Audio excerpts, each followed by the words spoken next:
वहीं संविधान के 44वें संशोधन के माध्यम से इमरजेंसी के दौरान की गई गलतियों को सुधारा गया था।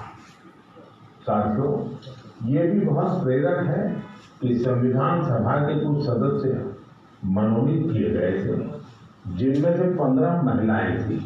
ऐसी एक सदस्य हंसा मेहता जी ने महिलाओं के अधिकार और न्याय की आवाज बुलंद की थी। उस दौर में भारत उन कुछ देशों में था जहां महिलाओं को संविधान से वोटिंग का अधिकार दिया। राष्ट्र निर्माण में जब सबका साथ होता है तभी सबका विकास भी हो पाता है।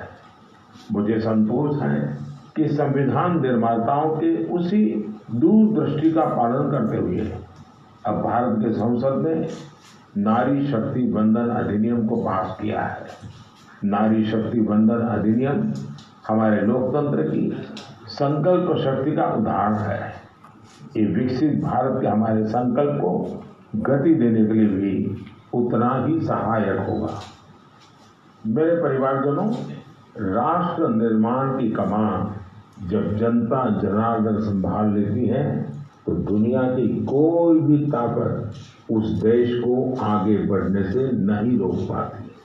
आज भारत में भी स्पष्ट दिख रहा है कि कई परिवर्तनों का नेतृत्व देश की 140 करोड़ जनता ही कर रही है। इसका एक प्रत्यक्ष उदाहरण हमने त्योहारों के इस समय में देखा है। पिछले महीने मन की बात में मैंने वोकल फॉर लोकल यानी स्थानीय उत्पादों को खरीदने पर जोर दिया था।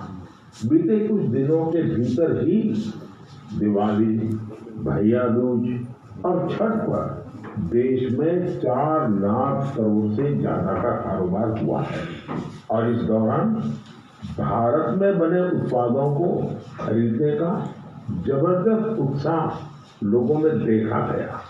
अब तो घर के बच्चे भी दुकान पर कुछ खरीदते समय ये देखने लगे हैं कि उसमें मेड इन इंडिया लिखा है या नहीं लिखा है।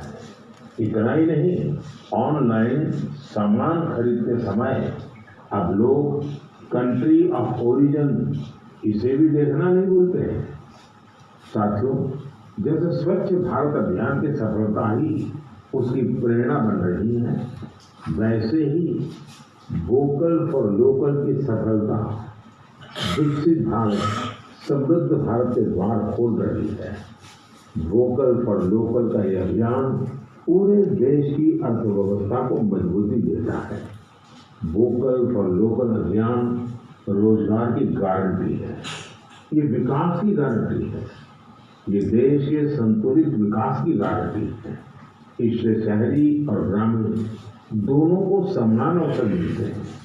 इससे स्थानीय उत्पादों में वैल्यू एडिशन का भी मार्ग बनता है और अगर कभी वैश्विक अर्थव्यवस्था में उतार चढ़ाव आता है तो वोकल फॉर लोकल का मंत्र हमारी अर्थव्यवस्था को संरक्षित भी करता है। साथियों, भारतीय उत्पादों के प्रति ये भावना केवल त्योहारों तक सीमित नहीं रहनी चाहिए। अभी शादियों का मौसम भी शुरू हो चुका है। कुछ व्यापार संगठनों का अनुमान है कि शादियों के इस सीजन में करीब 5 लाख करोड़ रुपए का कारोबार हो सकता है। शादियों से जुड़ी खरीदारी में भी आप सभी भारत में बने उत्पादों को ही महत्व दें। और हाँ, जब शादी की बात निकली है तो एक बात मुझे लंबे अरसे से कभी कभी बहुत पीड़ा देती है और मेरे मन की पीड़ा मैं मेरे परिवारजनों को नहीं कहूँगा तो किसको कहूँगा। आप सोचिए, इन दिनों ये जो कुछ परिवारों में विदेशों में जाकर के शादी करने का जो एक नया ही वातावरण बनता जा रहा है, क्या ये जरूरी है क्या? भारत की मिट्टी में, भारत के लोगों के बीच अगर हम शादी ब्याह मनाएं तो देश का पैसा देश में रहेगा। देश के लोगों को आपकी शादी में कुछ न कुछ सेवा करने का अवसर मिलेगा। छोटे छोटे गरीब लोग भी अपने बच्चों को आपकी शादी की बातें बताएंगे। क्या आप वोकल फॉर लोकल के इस मिशन को विस्तार दे सकते हैं?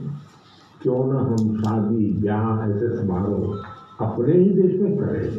हो सकता है आपको चाहिए वैसी व्यवस्था आज नहीं होगी, लेकिन अगर हम इस प्रकार के आयोजन करेंगे तो व्यवस्थाएं भी विकसित होगी। ये बहुत बड़े परिवारों से जुड़ा हुआ विषय है। मैं आशा करता हूँ मेरी ये पीड़ा उन बड़े बड़े परिवारों तक जरूर पहुँचेगी। मेरे परिवारजनों, त्योहारों के इस मौसम में एक और बड़ा ट्रेंड देखने को मिला है। ये लगातार दूसरा साल है जब दीपावली के अवसर में कैश देकर कुछ सामान खरीदने का प्रचलन धीरे धीरे कम होता जा रहा है। यानी अब लोग ज्यादा से ज्यादा डिजिटल पेमेंट कर रहे हैं। ये भी बहुत उत्साह बढ़ाने वाला है। आप एक और काम कर सकते हैं। आप तय करिए कि 1 महीने तक आप यूपीआई से या किसी डिजिटल माध्यम से ही पेमेंट करेंगे, कैश पेमेंट नहीं करेंगे। भारत में डिजिटल क्रांति की सफलता ने इसे बिल्कुल संभव बना दिया है। और जब 1 महीना हो जाए तो आप मुझे अपने अनुभव, अपनी फोटो जरूर शेयर करिएगा।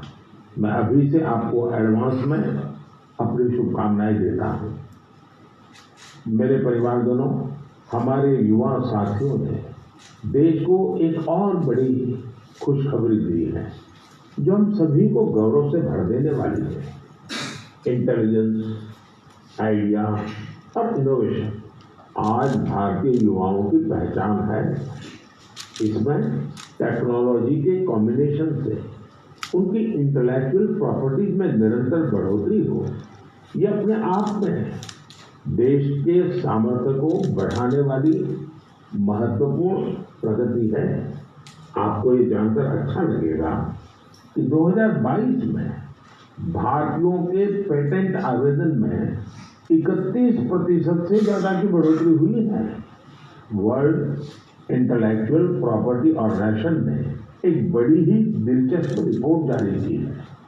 ये रिपोर्ट बताती है कि पेटेंट फाइल करने में सबसे आगे रहने वाले टॉप 10 देशों में भी ऐसा पहले कभी नहीं हुआ। इस शानदार उपलब्धि के लिए मैं अपने युवा साथियों को बहुत बहुत बधाई देता हूँ। मैं अपने युवा मित्रों को विश्वास दिलाना चाहता हूँ कि देश हर कदम पर आपके साथ है। सरकार ने जो प्रशासनिक और कानूनी सुधार किए हैं, उसके बाद आज हमारे युवा एक नई ऊर्जा के साथ बड़े पैमाने पर इनोवेशन के काम में जुटे हैं। 10 वर्ष पहले के आंकड़ों से तुलना करें तो आज हमारे पेटेंट को 10 गुना ज्यादा मंजूरी मिल रही है। हम सभी जानते हैं कि पेटेंट से न सिर्फ देश की इंटेलेक्चुअल प्रॉपर्टी बढ़ती है, बल्कि इससे नए नए अवसरों के भी द्वार खुलते हैं।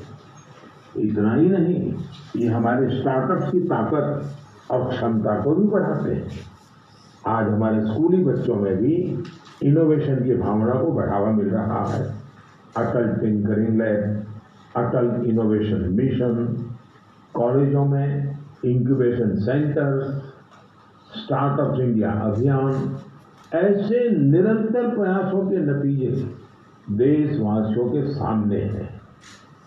ये भी भारत की युवा शक्ति, भारत की इनोवेटिव पावर का प्रत्यक्ष उदाहरण है। इसी जोश के साथ आगे चलते हुए ही हम विकसित भारत के संकल्प को भी प्राप्त करके दिखाएंगे। और इसीलिए मैं बार बार कहता हूँ, जय जवान, जय किसान, जय विज्ञान, जय अनुसंधान। मेरे प्यारे देशवासियों, आपको याद होगा कि कुछ समय पहले मन की बात में मैंने भारत में बड़ी संख्या में लगने वाले मेलों की चर्चा की। तब एक ऐसी प्रतियोगिता का भी विचार आया था जिसमें लोग मेलों से जुड़ी फोटो साझा करें। संस्कृति मंत्रालय ने इसी को लेकर मेला मोमेंट्स कॉन्टेस्ट का आयोजन किया था। आपको ये जानकर अच्छा लगेगा कि इसमें हजारों लोगों ने हिस्सा लिया और बहुत लोगों ने पुरस्कार भी जीते। कोलकाता के रहने वाले राजेश धर जी ने चरक मेला में गुब्बारे और खिलौने बेचने वाले की अद्भुत फोटो के लिए पुरस्कार जीता। ये मेला ग्रामीण बंगाल में काफी लोकप्रिय है। वाराणसी की होली को शोकेस करने के लिए अनुपम सिंह जी को मेला पोर्ट्रेट का पुरस्कार मिला। अरुण कुमार नलीमेला जी उल्साही दशहरा से जुड़ा एक आकर्षक पहलू को दिखाने के लिए पुरस्कृत किए गए। वैसे ही पंढरपुर की भक्ति को दिखाने वाली फोटो सबसे ज्यादा पसंद की गई फोटो में शामिल है, जिसे महाराष्ट्र के ही एक सज्जन श्रीमान राहुल जी ने भेजा था। इस प्रतियोगिता में बहुत सारी तस्वीरें मेलों के दौरान मिलने वाले स्थानीय व्यंजनों की भी थी। इसमें पुरलिया के रहने वाले आलोक अविनाश जी की तस्वीर ने पुरस्कार जीता। उन्होंने एक मेले के दौरान बंगाल के ग्रामीण क्षेत्र के खान पान को दिखाया था। प्रणब बसाक जी की वो तस्वीर भी पुरस्कृत हुई, जिसमें भगोरिया महोत्सव के दौरान महिलाएं कुल्फी का आनंद ले रही हैं। रूमेला जी ने छत्तीसगढ़ के जगदलपुर में एक गांव के मेले में भजिया का स्वाद देती महिलाओं की फोटो भेजी थी। इसे भी पुरस्कृत किया गया। साथियों, मन की बात के माध्यम से आज हर गांव, हर स्कूल, हर पंचायत को ये आग्रह है कि निरंतर इस तरह की प्रतियोगिताओं का आयोजन करें। आजकल तो सोशल मीडिया की इतनी ताकत है, टेक्नोलॉजी और मोबाइल घर घर पहुंचे हुए हैं। आपके लोकल पर्व हो या प्रोडक्ट, उन्हें आप ऐसा करके भी ग्लोबल बना सकते हैं। साथियों, गांव-गांव में लगने वाले मेलों की तरह ही हमारे यहाँ विभिन्न नृत्यों की भी अपनी ही विरासत है। झारखंड, उड़ीसा और बंगाल के जनजातीय इलाकों में एक बहुत प्रसिद्ध नृत्य है, जिसे छऊ के नाम से बुलाते हैं। 15 से 17 नवंबर तक एक भारत श्रेष्ठ भारत की भावना के साथ श्रीनगर में छऊ पर्व का आयोजन किया गया। इस कार्यक्रम में सबने छऊ नृत्य का आनंद उठाया। श्रीनगर के नौजवानों को छऊ नृत्य की ट्रेनिंग देने के लिए एक वर्कशॉप का भी आयोजन हुआ। इसी प्रकार कुछ सप्ताह पहले ही कठुआ जिले में बसोहली उत्सव आयोजित किया गया। ये जगह जम्मू से 150 किलोमीटर दूर है। इस उत्सव में स्थानीय कला, लोक नृत्य और पारंपरिक रामलीला का आयोजन हुआ। साथियों, भारतीय संस्कृति की सुंदरता को सऊदी अरब में भी महसूस किया गया। इसी महीने सऊदी अरब में संस्कृत उत्सव नाम का एक आयोजन हुआ। यह अपने आप में बहुत अनूठा था, क्योंकि ये पूरा कार्यक्रम ही संस्कृत में था। संवाद, संगीत, नृत्य, सब कुछ संस्कृत में। इसमें वहाँ के स्थानीय लोगों की भागीदारी भी देखी गई। मेरे परिवारजनों, स्वच्छ भारत अब तो पूरे देश का प्रिय विषय बन गया है। मेरा तो प्रिय विषय है ही, और जैसे ही मुझे इससे जुड़ी कोई खबर मिलती है, मेरा मन उस तरफ चला ही जाता है। और स्वाभाविक है, फिर तो उसको मन की बात में जगह मिल ही जाती है। स्वच्छ भारत अभियान ने साफ सफाई और सार्वजनिक स्वच्छता को लेकर लोगों की सोच बदल दी है। ये पहल आज राष्ट्रीय भावना का प्रतीक बन चुकी है, जिसने करोड़ों देशवासियों के जीवन को बेहतर बनाया है। इस अभियान ने अलग अलग क्षेत्र के लोगों, विशेषकर युवाओं को सामूहिक भागीदारी के लिए भी प्रेरित किया है। ऐसा ही एक सराहनीय प्रयास सूरत में देखने को मिला है। युवाओं की एक टीम ने यहाँ प्रोजेक्ट सूरत इसकी शुरुआत की है। इसका लक्ष्य सूरत को एक ऐसा मॉडल शहर बनाना है जो सफाई और सस्टेनेबल डेवलपमेंट की बेहतरीन मिसाल बने। सफाई संडे के नाम से शुरू हुए इस प्रयास के तहत सूरत के युवा पहले सार्वजनिक जगहों और डूमस बीच की सफाई करते थे। बाद में ये लोग तापी नदी के किनारों की सफाई में भी जी जान से जुड़ गए। और आपको जानकर के खुशी होगी, देखते ही देखते इससे जुड़े लोगों की संख्या 50,000 से ज्यादा हो गई है। लोगों से मिले समर्थन से इनका आत्मविश्वास बढ़ा, जिसके बाद उन्होंने कचरा इकट्ठा करने का काम भी शुरू किया। आपको जानकर हैरानी होगी कि इस टीम ने लाखों किलो कचरा हटाया है। जमीनी स्तर पर किए गए ऐसे प्रयास बहुत बड़े बदलाव लाने वाले होते हैं। साथियों, गुजरात से ही एक और जानकारी आई है।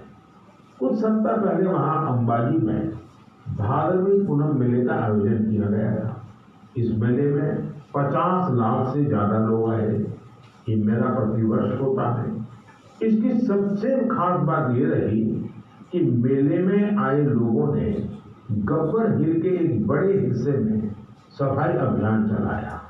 मंदिरों के आसपास के पूरे क्षेत्र को स्वच्छ रखने का यह अभियान बहुत प्रेरणादायी है। साथियों, मैं हमेशा कहता हूं कि स्वच्छता कोई एक दिन या एक सप्ताह का अभियान नहीं है, बल्कि ये तो जीवन में उतारने वाला काम है। हम अपने आसपास ऐसे लोग देखते भी हैं जिन्होंने अपना पूरा जीवन स्वच्छता से जुड़े विषयों पर भी लगा दिया। तमिलनाडु के कोयम्बटूर में रहने वाले लोगानाथन जी भी बेमिसाल है। बचपन में गरीब बच्चों के फटे कपड़ों को देखकर वे अक्सर परेशान हो जाते थे। इसके बाद उन्होंने ऐसे बच्चों की मदद का प्रण लिया और अपनी कमाई का एक हिस्सा इन्हें दान देना शुरू कर दिया। जब पैसे की कमी पड़ी तो लोगानाथन जी ने टॉयलेट तक साफ किए ताकि जरूरतमंद बच्चों की मदद हो सके। वे पिछले 25 सालों से पूरी तरह समर्पित भाव से अपने इस काम में जुटे हैं और अब तक 1500 से अधिक बच्चों की मदद कर चुके हैं। मैं एक बार फिर ऐसे प्रयासों की सराहना करता हूँ। देश भर में हो रहे इस तरह के अनेकों प्रयास न सिर्फ हमें प्रेरणा देते हैं, बल्कि कुछ नया कर गुजरने की इच्छा शक्ति भी जगाते हैं। मेरे परिवारजनों, 21वीं सदी की बहुत बड़ी चुनौतियों में से एक है जल सुरक्षा। जल का संरक्षण करना जीवन को बचाने से कम नहीं है। जब हम सामूहिकता की इस भावना से कोई काम करते हैं तो सफलता भी मिलती है। इसका एक उदाहरण देश के हर जिले में बन रहे अमृत सरोवर भी है। अमृत महोत्सव के दौरान भारत ने जो 65,000 से ज्यादा अमृत सरोवर बनाए हैं, वो आने वाली पीढ़ियों को लाभ देंगे। अब हमारा ये भी दायित्व है कि जहां जहां अमृत सरोवर बने हैं उनकी निरंतर देखभाल हो। वो जल संरक्षण के प्रमुख अमरेली में हुए जल उत्सव का भी पता चला। गुजरात में 12 मास बहने वाली नदियों का भी अभाव है, इसलिए लोगों को ज्यादातर बारिश के पानी पर ही निर्भर रहना पड़ता है। पिछले 20-25 साल में सरकार और सामाजिक संगठनों के प्रयास के बाद वहां की स्थिति में बदलाव जरूर आया है और इसलिए वहां जल उत्सव की बड़ी भूमिका है। अमरेली में हुए जल उत्सव के दौरान जल संरक्षण और झीलों के संरक्षण को लेकर लोगों में जागरूकता बढ़ाई गई। इसमें वाटर स्पोर्ट्स को भी बढ़ावा दिया गया। वाटर सिक्योरिटी के जानकारों के साथ मंथन भी किया गया। कार्यक्रम में शामिल लोगों को तिरंगे वाला वाटर फाउंटेन बहुत पसंद आया। इस जल उत्सव का आयोजन सूरत के डायमंड बिजनेस में नाम कमाने वाले सब्जी भाई धोड़किया के फाउंडेशन ने किया। मैं इसमें शामिल प्रत्येक व्यक्ति को बधाई देता हूँ। जल संरक्षण के लिए ऐसे ही काम करने की शुभकामनाएं देता हूँ। मेरे परिवारजनों, आज दुनिया भर में स्किल डेवलपमेंट के महत्व को स्वीकार्यता मिल रही है। जब हम किसी को कोई स्किल सिखाते हैं तो उसे सिर्फ हुनर ही नहीं देते, बल्कि उसे आय का एक जरिया भी देते हैं।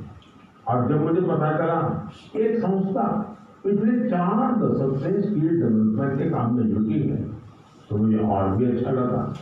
ये संस्था आंध्र प्रदेश के श्रीकाकुलम में है और इसका नाम बेल्जीपुरम यूथ क्लब है। स्किल डेवलपमेंट पर फोकस कर बेल्जीपुरम यूथ क्लब ने करीब 7,000 महिलाओं को सशक्त बनाया है। इनमें से अधिकांश महिलाएं आज अपने दम पर अपना कुछ काम कर रही है।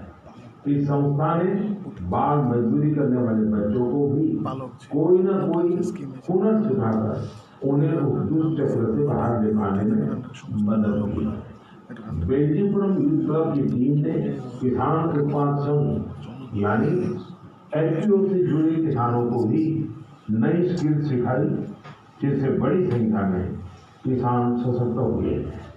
स्वच्छता को लेकर भी यह यूथ क्लब गांव-गांव में जागरूकता फैला रहा है।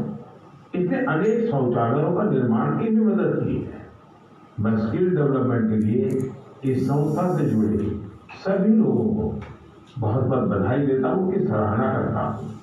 आज देश के गांव-गांव में स्किल डेवलपमेंट के लिए ऐसे ही सामूहिक प्रयासों की आवश्यकता है। साथियों, जब किसी एक लक्ष्य के लिए सामूहिक प्रयास होता है तो सफलता की ऊंचाई भी और ज्यादा हो जाती है।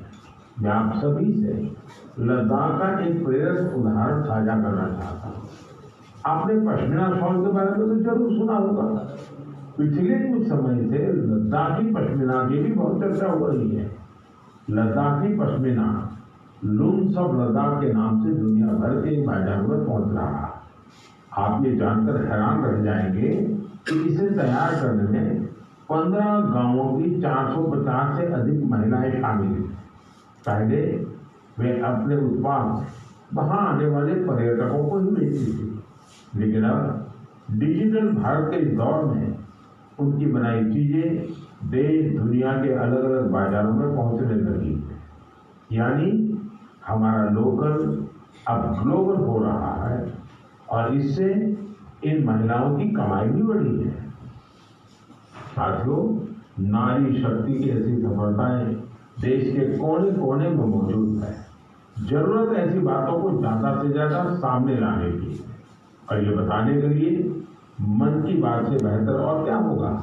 तो आप भी ऐसे उदाहरणों को मेरे साथ ज्यादा से ज्यादा शेयर करें।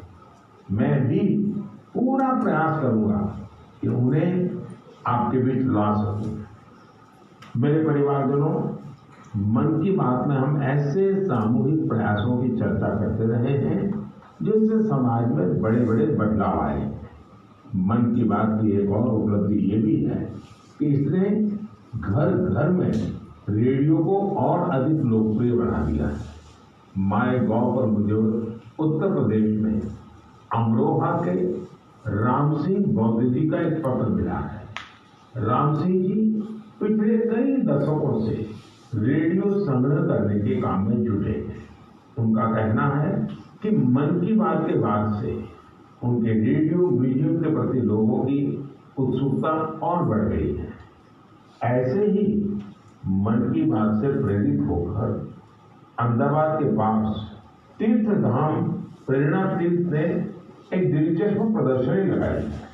इसमें देश विदेश के 100 से ज्यादा एंटीक रेडियो रखे गए हैं। यहाँ मन की बात के अब तक के सारे एपिसोड को सुना जा सकता है। कई और उदाहरण हैं जिनसे पता चलता है कि कैसे लोगों ने मन की बात से प्रेरित होकर अपना खुद का काम शुरू किया।